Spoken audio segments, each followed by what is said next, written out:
Labdien! Mani sauc Andris Orols, un es esmu biedrības antiglobālistu valdes priekšsēdētājs.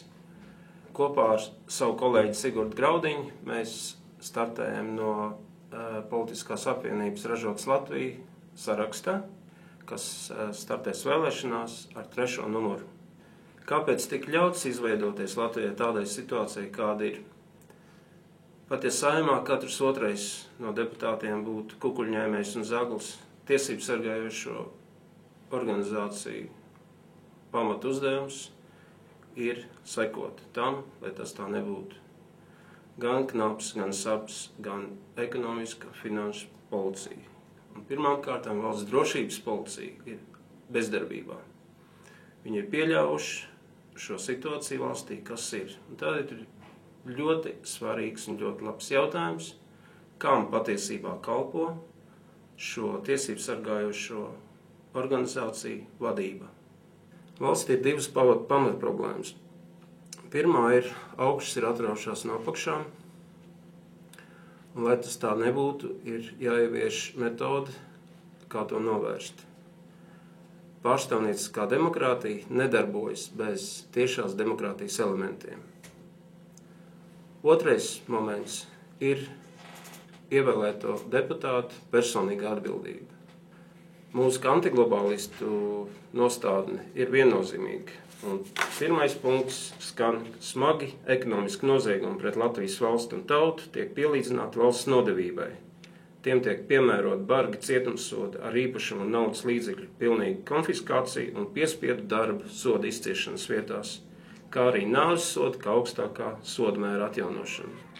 Otrais punkts ir Latvijas Nīrnberga procesa ierosināšana pret personībām, kuru darbības vai bezdarbības dēļ ir notikusi tautsaimniecības sagraušana. Mūsu ievēlēšanas gadījumā mēs nepieļausim turpmāk valsts uzņēmumu privatizēšanu un izpārdošanu ārvalstu investoriem. Kur ņemt naudu?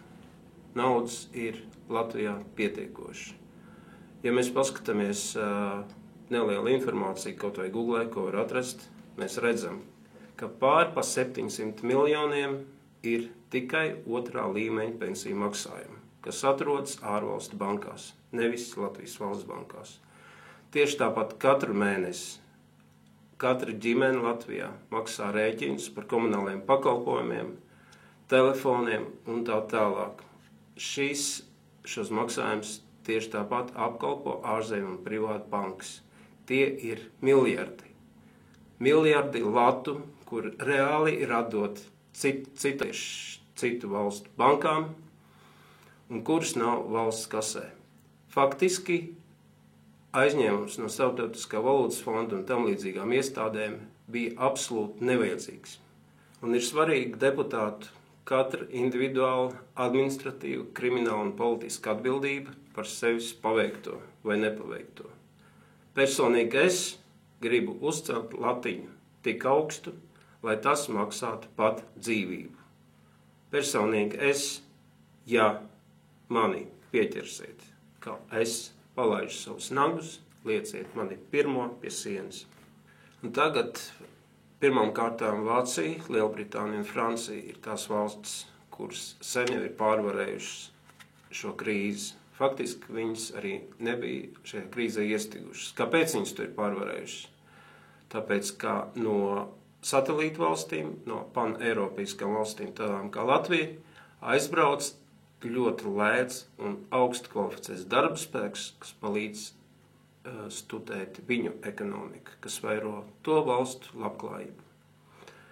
Lai atgrieztos cilvēku atpakaļ, ir jāveicina darbvietu ražošana, pirmām kārtām darbvietu ražošana laukos, lai cilvēki atgrieztos laukos, lai viņiem būtu rentabli dzīvot laukos, strādāt. Iepriekšējos gadsimtos aprindas, kuras gribēja pārvaldīt pasauli, slēpās brīvmāniecības aprindās, tāpēc, ka to organizāciju struktūra veicināja šo slepenību. Mūsdienās tie vairāk ir slepeni privātklubi. Privātklubi, kur tiek lemtas lietas, kas nav pieejams masām. Daudz ir dzirdējuši par Bilderbergas klubu, Romas klubu, Madrides klubu un tā tālāk. Tikko ir izveidojies Berlīnas klubs. varbūt jau krietni ātrāk viņš izveidojies. Un šis Berlīnas klubs kopā ar Starptautisko valūtas fondu un līdzīgām organizācijām plāno pārņemt nelielu bankrotējušu valstu ekonomiku. Pie nosacījumiem, ka šīs valsts vairs nevarēs teikt savu vārdu savas valsts aizsardzībā. Viņām vairs nebūs kontrols par savām finansēm. Tas ir karš, nepieteikts finanšu karš pret tādām valstīm kā Latvija. Un, kas attiec uz Starptautiskā valūtas fonda jaukšanos Latvijas ekonomikā, kā arī Berlīnas klubu domājums tuvākajām aktivitātēm, kāpēc viņi varēs to likumīgi darīt.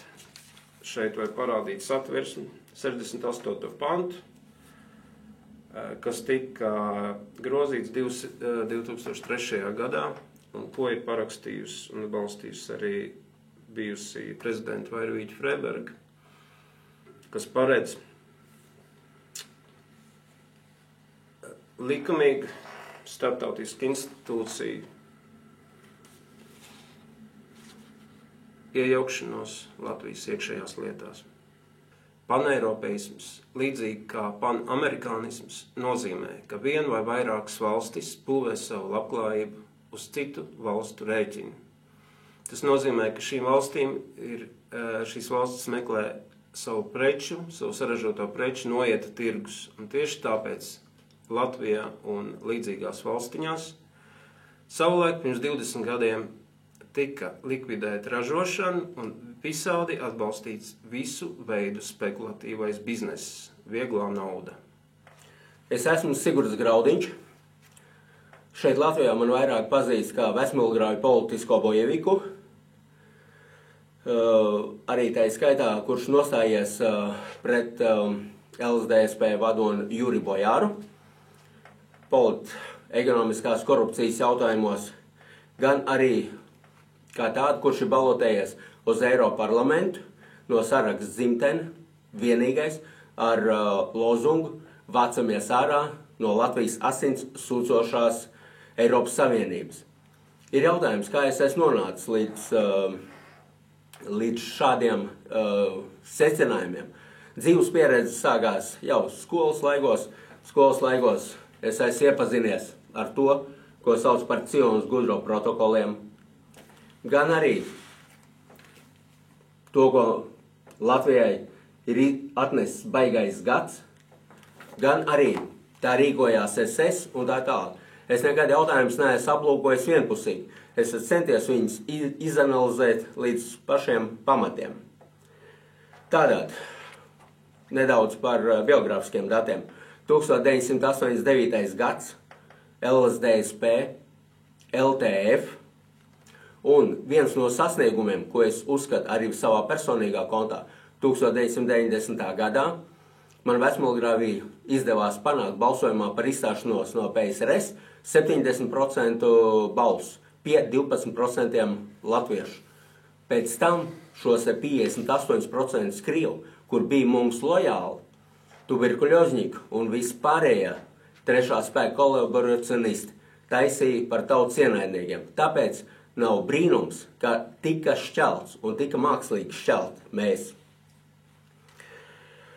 Vairāk man interesē Baltijas drošības jautājumi, konkrēti Latvijas drošības jautājumi. Un tas ir kontekstā ne tikai politiski, ekonomiski, bet pētot šos jautājumus dziļāk. 1994. gadā pie mums viesojas Friedrich Naumann fonds ar dažādām lekcijām. Arī tais skaitā viens bija par Baltijas drošību, kas notika Tartu. Un, lai cik tas īpatnēji nebūtu, tur žīd tautības pārstāvi bija principā gandrīz pilna zāle, kas vēlreiz vies manu uzmanību uz to, kāpēc viņi tur ir un tādā skaitā. Kāpēc es kļuvu par pārliecinātu eiroskeptiķu? Tikai viena maza informācija man pamudināja loģiski domāt, ka katru gadu Somijā bankrotē 5000 fermeru. Tas ir pareiķinot vismaz reiz 3, tātad 15 000 cilvēku paliek aiz borta. Līdz ar to secinājumu, kas notiks šeit Latvijā. Protams, tiks sagrauta mūsu ražošana, mūsu finanses sistēma, medicīniskā aprūpe un tā tālāk. Jūs jau paši to ļoti labi ziniet. Un tā 10 punkti izpildījās precīzi. Tajā laikā es aktīvi aģitēju pret iestāšanos Eiropas Savienībā, izvērtēt katram savu soli šajā virzienā. Vecmilgrāvī nobalsoja pret, Latgalē konkrēti Daugavpilī nobalsoja pret, cik daudz tur ir cimdarpapa, roku darbs, par to pat labi vēstur klusē. Un tā, analizējot tālāk šos te jautājumus, kas notiek apkārt mums, tā nav nejaušība, tā ir konkrēta likumsakarība, kurā mūs grūž iekšā pasaules globālisti. Es uzskatu, ka katram Latvijas vēstures skolotājam ir jābūt šādai te grāmatiņai, Jurija Linnas grāmata, zem skorpiona zīmes, kurā precīzi un detalizēti ir parādīts masonu globalizātoru projektu, pakļaut pasauli savai jaunai kārtībai, līdz ar to zelta miljardu projektam, kurā mums, Latvijai kā tādai, pēc idejas nav vietas, jo šeit ir vajadzīga Latvijas zeme, tīri no strateģiskā viedokļa, ja mēs par to padomājam. Tātad amerikāņu bāze pret krieviem. Un tā tika radīta apstākļi, kad jūs, uz ko vairāk ir vērsta man uzruna, Latvijas cilvēki ārpus savas dzimtenes, kā savādāk to nosaukt, kā par brīvprātīgi piespiestu deportāciju. Tātad arī jums ir jāzina viss tas, ko es iepriekš esmu teicis. Kā politisks spēks, vienīgais pat labāk Latvijā, kas nav sasmērējies, kas nav apzadzies un tā tālāk, ir Latvijas apvienotā policijas arotbiedrība, kuras sastāvā Agris Sūna un arī mēs, antiglobālisti, startējam vēlēšanās ar sarakstu numuru 3.